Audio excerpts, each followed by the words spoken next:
Donut বানাবো বলে যে ডোটাকে মেখেছি, ফুলে উঠেছে। এবার এটাকে ভালো করে মেখে আবার তারপরে বানাবো। ডোনাটগুলোকে ডোনাটের শেপ দিয়ে দিয়েছি, এবার তেলে ভাজবো।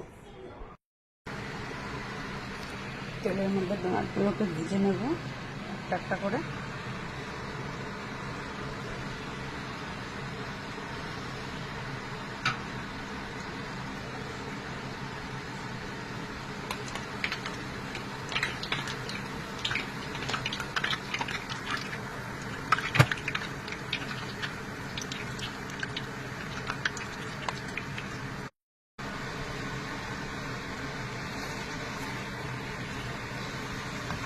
ডোনাটটাকে একটু ব্রাউন কালার করে ভেজে নেব।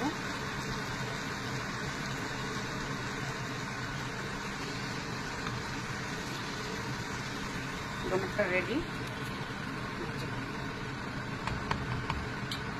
এইভাবে প্রত্যেকটা ডোনাট ভেজে নেব, বাকিগুলো ভেজে নেবো এইভাবে। ইয়েস, ডোনাট বানাচ্ছি, তাড়াতাড়ি ব্রাশ করে আসো। রেডি হয়ে গেছে, এরকম হয়েছে ডোনাটগুলো। ভিতরটাকে এই যে ভেঙে দেখাচ্ছি, ভিতরটা হয়েছে এরকম।